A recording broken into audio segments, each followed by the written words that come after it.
प्रवचन के पहले बाबा जी को धन्यवाद देते हैं कि शुरुआत में भी इस सम्मेलन में महाराज जी के ही उपस्थिति में हुआ था और ये 25वां कार्यक्रम भी महाराज जी की उपस्थिति में हो रहा है।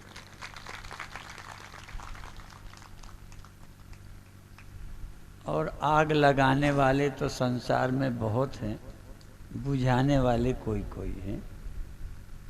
महाराज जी का हमारा संपर्क जिन दिनों वातावरण अच्छा नहीं था, हम और बाबा जी मुंबई गए और कई जगह गए तो लोग दर्शन करके लोगों की आंखों में आंसू आते थे कि एक तरफ क्या है और एक तरफ क्या है। क्योंकि ये तो लोग मानते हैं ना कि ये सिख हैं, मुझे मानते हैं हिंदू हैं, और सिख और हिंदू इकट्ठे बैठे देखकर जनता प्रसन्न होती थी। तो ये मोटा संदेश उपदेश नहीं आता, तो ये तो देख ही सकते हो कि हम लोग कैसे रहते हैं।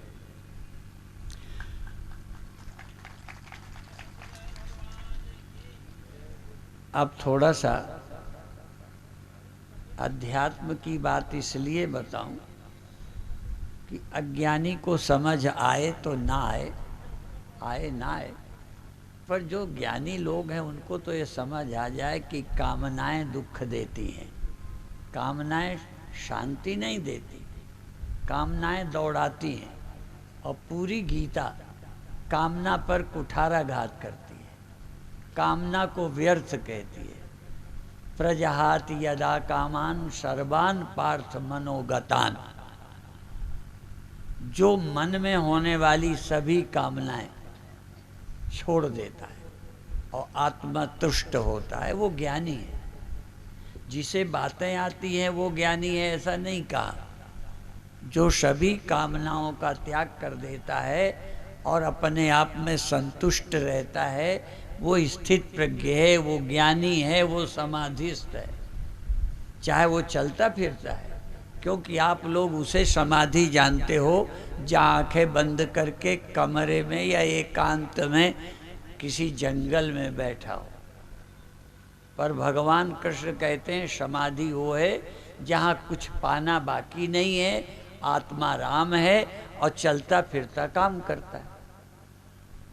भगवान कृष्ण अपना उदाहरण देते हैं कि तीनों लोकों में मुझे कुछ भी अप्राप्त नहीं है, जिसके पाने के लिए मैं कर्म करूं, फिर भी मैं काम करता हूं। ये संदेश सभी भारतीयों को लेना चाहिए, किसी मजहब के हो, किसी जाति के हो, किसी पार्टी के हो।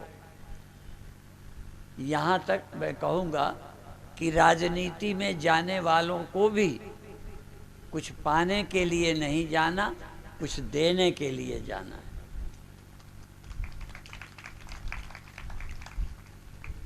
जो देता है लेता नहीं है।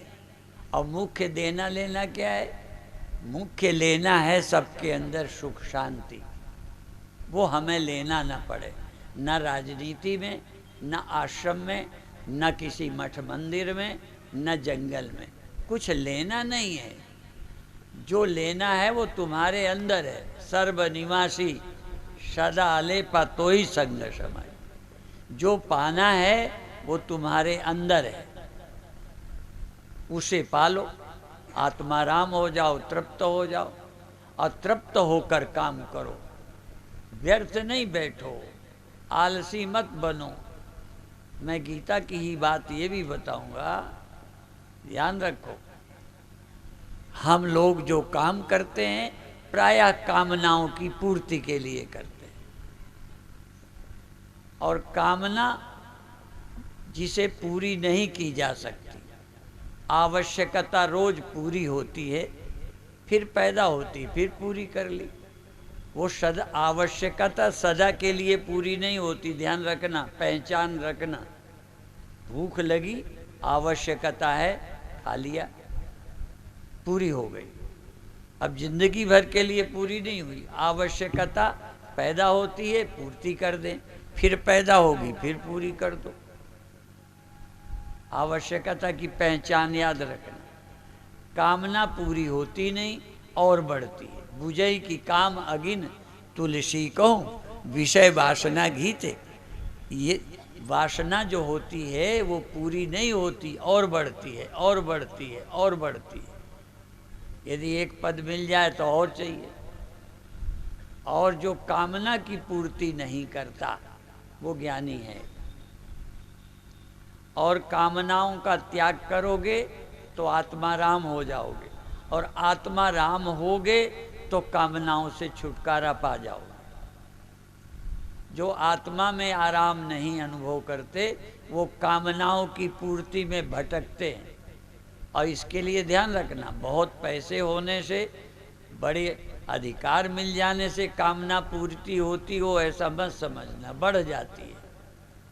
ये उल्टा है मामला, जितना पूरी करोगे और बढ़ेगी। पर भोजन कर लिया, अब थोड़ी देर को आवश्यकता पूरी हो गई, फिर 4 घंटे बाद लगेगी, फिर पूरी कर दो। ठंडी आई, रजाई ओढ़ ली, ठंडी गई, छोड़ दी। सदा के लिए आवश्यकता पूरी नहीं होती। कामना सदा के लिए निवृत्त होनी चाहिए। आवश्यकता पूरी नहीं हो, पूरी करना है फिर कर लेंगे, जब जरूरत पड़ेगी करते जाएंगे। हर वर्ष ठंडियों में कपड़े ओढ़ते हैं, फिर रख देते हैं, अगले साल फिर देखेंगे। भोजन कर लिया, अब 3-4 घंटे को छुट्टी हो गई, उसका चिंतन भी नहीं करना। आवश्यकता की पूर्ति करना चाहिए, कामना की पूर्ति एक भी नहीं करनी। पर कितना कठिन काम है, हम कामना की पूर्ति में ही लगे। और एक संत तो हंसी में करते थे कि यदि तुम कामना की पूर्ति, कामना की निवृत्ति कर लेते तो हम अगले साल यहाँ क्या करते। ये जो हमारा 25 साल हो गए ना, इसलिए कि तुम वहीं खड़े हो, नहीं तो हमारी भी जरूरत खत्म। सिर्फ धन्यवाद देते कि आपकी कृपा से हमारा जीवन हो गया, जहाँ जाना था पहुँच गए, जो पाना था पा लिया। अब क्या पाओगे। फिर मैं दोहरा दूं, आवश्यकता की पूर्ति आज की है, कल फिर करोगे। कामना की पूर्ति ना आज कर पाए हो ना कल कर पाओगे। और जो कामनाओं की पूर्ति नहीं करता वो हम लिख के दे सकते हैं कि वो ज्ञानी है, भले उसको कितनी गीता आती हो ना आती हो, कितने श्लोक याद हों, कितने शब्द आते हों, ये महत्व नहीं है। अब टटोलो, उसके लिए गीता नहीं पढ़नी। ये तो आप अंदर झांको कि अभी ये कामना की पूर्ति में लगे हो, बड़े होने में लगे हो। बड़े हो नहीं क्या, आत्मा से, ब्रह्म से बड़ा कोई होता है। और वो सुना है कि तुम ब्रह्म हो। यदि तुम ब्रह्म हो, आत्मा राम हो, तो अब क्या चाहिए। शरीर की जरूरत जब पड़े खा लेना, कपड़ा ओढ़ लेना, थक गए आराम कर लेना, वर्षा गर्मी सर्दी के अनुसार कोई मकान झोपड़ी में रह लेना, और निश्चित निर्भय होके विचरो। विहाय कामान या सर्वान पुमांश्चरति निष्प्रिय निर्ममो निरहंकारा शांति मधिगच्छति। अभी आप सुन रहे थे ना कि सबसे श्रेष्ठ पाने ले क्या है, शांति। वही नहीं मिल रही। साध्वी ऋतंबरा सुना रही थी, श्रेष्ठ क्या है, शांति। और ये भी कहा कि तुम दोगे क्या जब तुम्हारे पास नहीं। तुम अपने परिवार को धनी बनाने में लगे हो, बड़ा बनाने में लगे हो, और कुछ बनाने में लगे हो, और कितना तुम बनाओ उनकी निर्धनता तुम नहीं खत्म कर सकते। बड़े होने की भूख तुम नहीं मिटा सकते। तुम्हारी ही नहीं मिटी, उनकी क्या मिटाओगे। इसलिए जब भी ये काम होगा, चाहे सिख संत हों, चाहे हिंदू संत हों, किसी में तो पैदा होंगे। संत तो किसी जाति में पैदा हो सकते हैं, किसी मजहब में पैदा हो सकते हैं। संत कौन है, जिसे पाना कुछ नहीं है, देना है। और संत के पास जो वैभव होता है वो भी दूसरे के लिए। परोपकाराय शताम विभूतया, संतों का वैभव भी दूसरे के लिए। पर कब मनुष्य को समझ आएगी?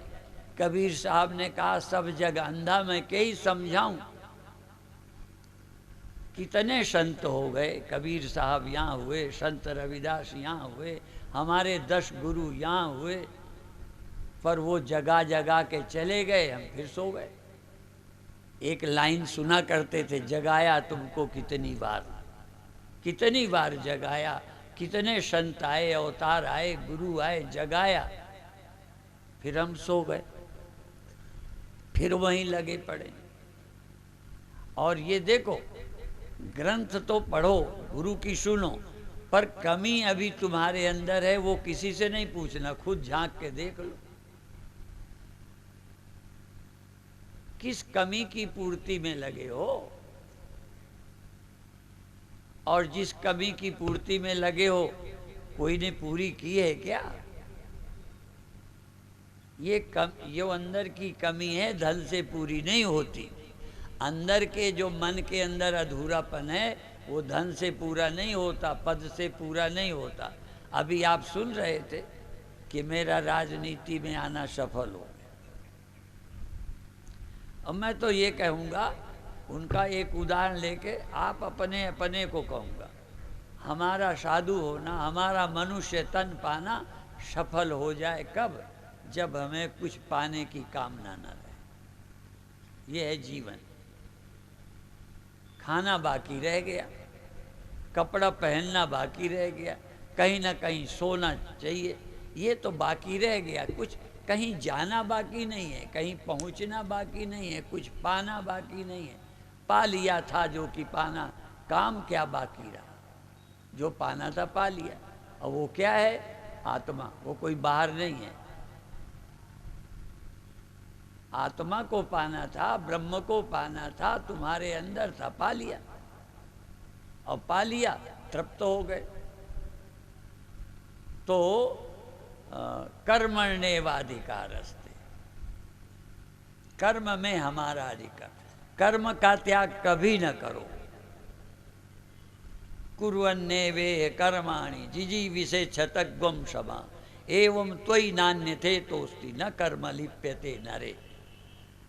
कर्म में यदि लिप्त नहीं होना तो जानते हो, सूत्र दे दिया, 100 वर्ष तब काम करते हुए जियो, फिर भी कर्म तुमको लिप्त नहीं करेंगे, पकड़ेंगे नहीं। क्यों? क्योंकि तुम्हें कुछ पाना नहीं।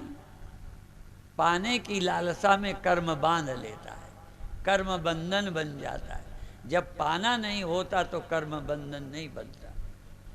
गीता तो कर्म को पर जोर देती है। इसीलिए लोकमान्य तिलक ने गीता रहस्य लिखा, उसमें एक ही कि गीता का लक्ष्य कर्म है, फल नहीं।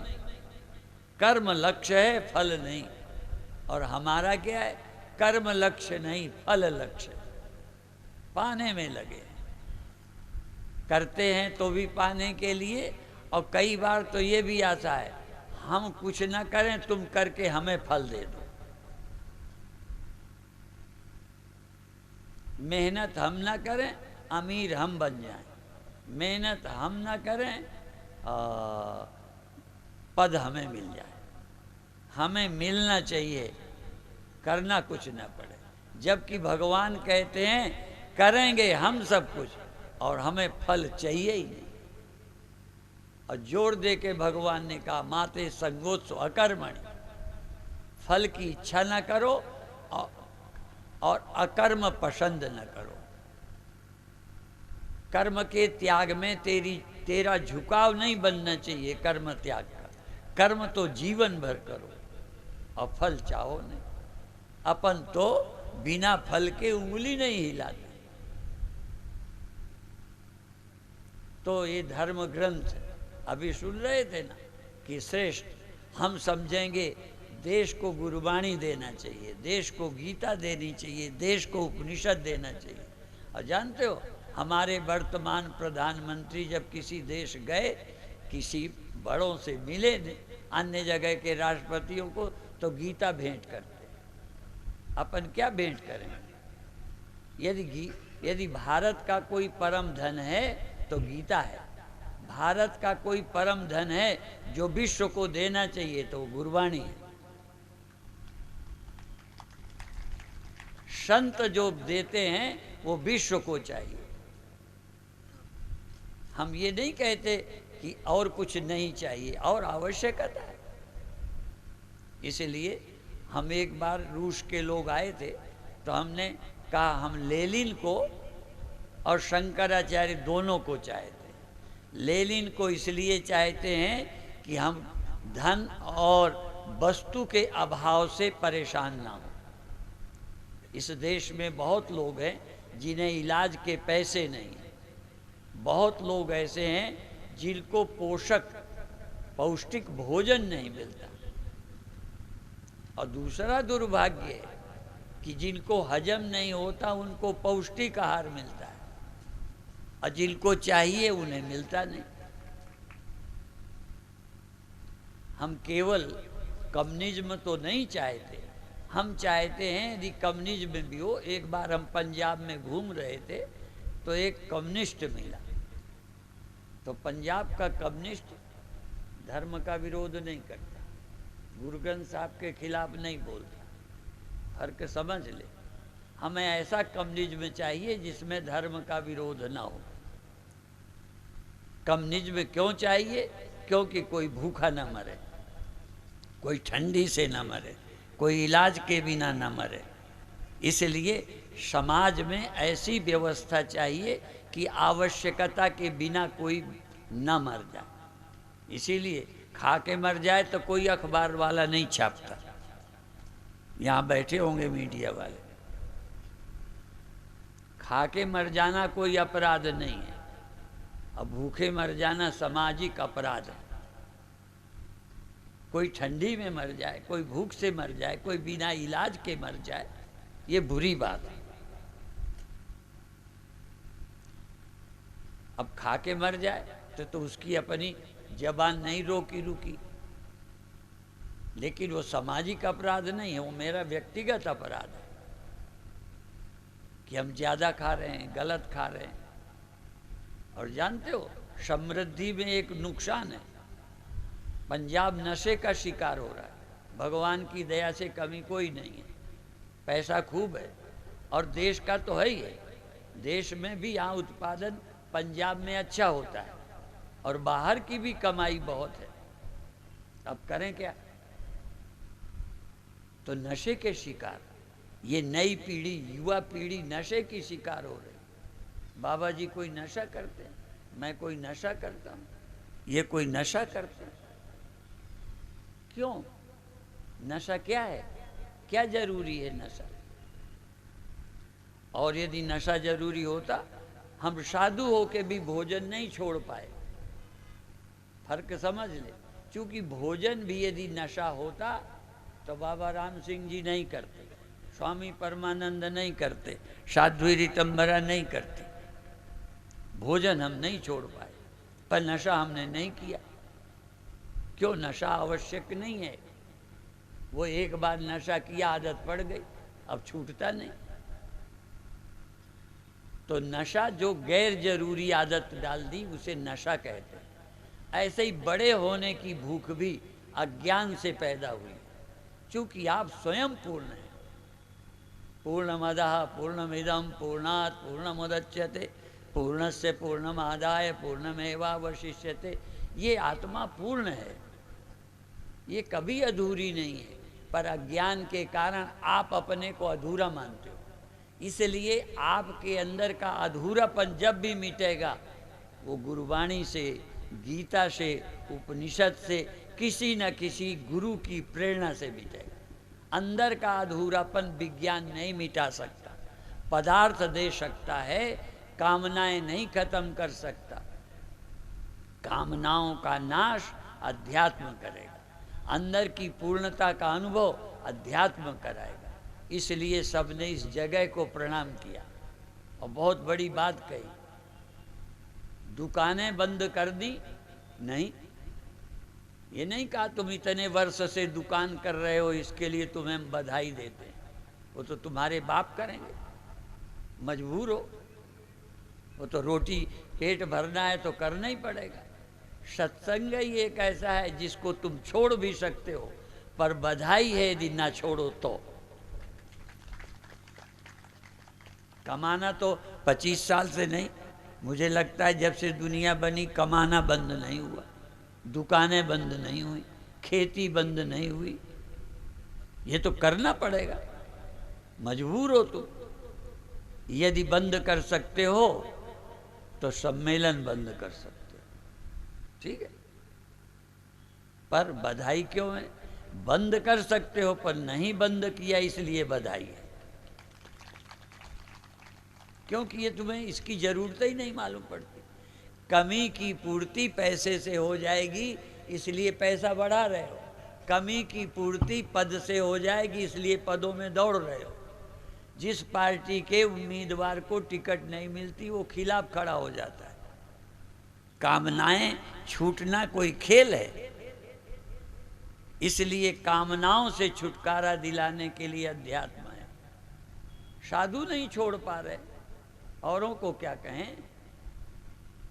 कामनाओं की पूर्ति में पर उपदेश कुशल बहु तेरे, जे आचरण ते नर न घनेरे। जिनके जीवन में अध्यात्म है वो घने नहीं हैं, बहुत नहीं हैं, उंगलियों में गिने जाएंगे। इसलिए आज भी हमारे गुरुओं की याद, उनके उत्सव मनाए जा रहे हैं। क्यों? बड़ी मुश्किल से संत होते। राजनीति में जाने वालों की संख्या कोई कम नहीं है। धन्य है भरत जिनको मजबूर होके गद्दी दी गई, जा नहीं रहे पर जाना पड़ा तो खड़ाऊं रख के चटाई में सो के राज्य कर रहे। क्या है त्याग? सीखना है तो भरत से सीखो, सीखना है तो श्री हनुमान जी से सीखो। किसी को कुछ मिला होगा, हनुमान जी ने कुछ नहीं लिया, सेवा कर रहे हैं और ले कुछ नहीं रहे। हमें देश को हनुमान चाहिए, हमें देश को भरत चाहिए, हमें देश को ऐसे लोग चाहिए जिनको कमी नहीं है और काम कर रहे हैं। और अवतार क्या होते हैं? जिन्हें ज़रूरत नहीं है फिर भी अवतार लेके धरती का काम करने आए। कृष्ण भगवान कुछ पाने नहीं आए, उनका अधूरा नहीं था जो देह धारण किया उसकी पूर्ति करें। हम लोग एक जन्म में वासना नहीं पूरी की तो दूसरे जन्म लिया, दूसरे में पूरी नहीं हुई तो तीसरा जन्म लिया, और कामनाएं पूर्ति करते करते कितने जन्म लेते रहे, चक्कर लगाते रहे, पर अभी भी काम बना नहीं। धन्य है वो लोग जो मनुष्य तन पाके अपनी जरूरतें पूरी करके कामनाओं से छुट्टी पा जाते। कामनाओं से छुट्टी पाने के लिए अध्यात्म है, ज्ञान है। और बता दें, आपको यदि ज्ञान अधूरा लगता है तो मैं बता दूं, नहीं है अधूरा, सिर्फ कामनाएं नहीं छोड़ पा रहे। कामनाएं छोड़ दो, आप आत्मा हो, कितने बार सुनाया, तुम ब्रह्म हो, पर तुम ब्रह्म हो के क्यों नहीं टिक रहे? कामना तुम्हें बैठने नहीं दे रही। इसलिए बिना वैराग्य के, जब तक संसार के भोगों से वैराग्य नहीं है, आत्म स्थिति हो ही नहीं सकती। आत्मरमण, आत्म क्रीड, आत्म मिथुन, आत्मानंद, आत्मा में आना। अब आनंद के लिए मैंने भूख लगी खा लेंगे, ठंडी लगी ओढ़ लेंगे, बस आवश्यकता की पूर्ति जब तक शरीर है करेंगे, और कामना बची ही नहीं कोई। धन्य है वो लोग। इसलिए चाहे आप ग्रंथ, गुरु ग्रंथ साहब, चाहे गीता, चाहे उपनिषद, चाहे अष्टावक्र गीता, चाहे अवधूत गीता, कभी सुनो तो। गंदी किताबों के नाम लोगों को मालूम है, एक्टरों के नाम लोगों को मालूम है, पर इस धरती का जो उद्धार करने आए उनके नाम लोगों को भूल जाते हैं। हम नशे के शिकार हो रहे हैं। किस लिए? थोड़ा सुकून मिले। एक महात्मा नशा करते थे, तो वो ना बताए मैं समझ जाता। कैसे जान जाता था? जब नशे में होते थे तो कहते वाह कितना अच्छा भोजन है। नशा होता था, कितनी अच्छी आपने बात सुनाई। असल में नशे में सम्मोहित मन हो जाता है, जो करता है वही अच्छा लगता है। इसीलिए कई लोग नशा करके भजन करते हैं, उसमें मन लग जाता है। तो उससे तुम्हारी खूबी थोड़ी हो, तो नशे का प्रभाव है, उतर जाएगा, गई भक्ति। ये नशे में मन सम्मोहित होकर जो करते हो वो अच्छा लगने लगेगा। भजन करोगे तो भजन अच्छा लगने लगेगा, ताश खेलोगे तो ताश में मन लग जाएगा, और कुछ करोगे तो उसमें मन लग जाएगा। नशा एक ही काम करता है, तुम्हारी बुद्धि को कमज़ोर करता है, और जिसमें मोहित होते हो वही अच्छा लगने लगता है। और स्वप्न क्या है? नींद होती है तो तुम्हें स्वप्न ख्याल सच्चे लगने लगे, दुनिया सच्ची है कुछ नहीं हो, सच्ची लगने लगी। तो नशे में तुम्हें वही सब ठीक लगने लगता है। इसलिए नशा सबसे बुरा है, सबसे बुरा। यदि मुझसे कोई पूछे सबसे बड़ा अपराध है कोई, तो वो नशा है, जिंदगी खराब करता है। इसलिए नशे का त्याग करो। कामनाओं, और कामनाओं की पूर्ति में जो तुम्हें रस मालूम पड़ता है, ये भी अज्ञानता के कारण। ये भी कामना की पूर्ति का एक नशा है। और लगे हो उस नशेड़ी को, तो लोग नशेड़ी कहते हैं, पर ये कामना की पूर्ति के नशे में जो लोग लगे, समझे ही नहीं आता कि कोई सार नहीं है, पदों में, बड़ी चीज़ों में, अधिकार में कुछ नहीं है, फिर भी उसमें रस दिखाई पड़ता है। ये रस दिखाई का पड़ने का मतलब है अज्ञानता का कारण है। इसलिए जो गच्छन्त्य मूढ़ा पद्मभ्यंतर, गीता क्या कहती है? अमूढ़ लोग, ज्ञानी लोग उस तत्व को निर्माण मोहाजित संग दोषा अध्यात्म नित्या विनिवृत्त कामा द्वंद्वैर्विमुक्ता सुख दुख संगै गच्छन्त्य मूढ़ा पद्मव्ययम तत्। उस अव्यय पद को ज्ञानी प्राप्त करते हैं, जिस पद से गिरना नहीं होता। जैसे सुख का व्यय हो जाता है, आपके सुख का, नशे का व्यय, कामना की पूर्ति की, नशा उतर गया, फिर कामना की पूर्ति, फिर अच्छा लगता है, फिर लगे, समझे ही नहीं आता कि पूर्ति नहीं होती। इसलिए कामना की पूर्ति का भी एक नशा है। लोग समझे, जैसे नशेड़ी नहीं समझते, ऐसे ही कामना की पूर्ति वालों को कितने गुरु समझा रहे, पे लगे उसी में रहेंगे। मैं कहता हूँ तुम्हें कुछ पाना बाकी ना हो, दुकान करो, बिल्कुल मना नहीं करेंगे। कामना की पूर्ति का रस ना हो, आप जो कुछ करो करो। भगवान ने तो कहा यदि युद्ध भी करना पड़े तो करो, लेकिन तब तुम अपने लिए नहीं करोगे, तुम आत्माराम होके करोगे। कुछ पाना नहीं है फिर भी करोगे, तो वो कर्म समाज के लिए, राष्ट्र के लिए, परिवार के लिए, किसी के लिए तुम्हें कुछ पाना बाकी नहीं है। इसलिए हम ऐसे लोगों को चाहते हैं, भगवान कृष्ण गीता के माध्यम से, हमारे 10 गुरु, गुरु ग्रंथ साहब के माध्यम से हमें वो ज्ञान देते हैं, हमें वहाँ खड़ा करते हैं जहाँ हम भिखारी नहीं रहते, दानी होते। एक संत की एक लाइन है, संत गाते हैं, हे प्रभु मुझे निरभिमानी बना दो, दारिद्र्य हर लो, दानी बना दो, मैं हूँ पथिक ये आशा लगाए।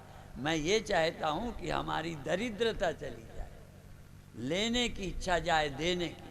अभी सुख भी हम दूसरे से, ये हमें सुख दे दे, सुख भी अभी हमारा निजी नहीं है। जिसके पास रुपया अपना ना हो, भोजन अपना ना हो, दूसरे से मांगे, उसी को तो कंगाल कहते हो, गरीब कहते हो ना। जिसके खाने का नहीं दूसरे से लेते हो। तो जो दूसरे से भोजन मांगता है, दूसरे से सुविधा मांगता है, वो यदि दरिद्र है, तो जो दूसरे से सुख मांगता है वो तो बहुत बड़ा दरिद्र है। हम सब दूसरे से सुख, सर्टिफिकेट, बड़े होने का सर्टिफिकेट दूसरे से। तुम बड़े हो, तुम्हें खुद पता नहीं है। अपना गर्व करो, स्वाभिमान करो, तुम महान हो, तुम उस परंपरा के हो, गुरुओं के, अवतारों की परंपरा के हो। जहाँ दीनता नहीं रहती तो तुम दीन नहीं हो, ठीक है।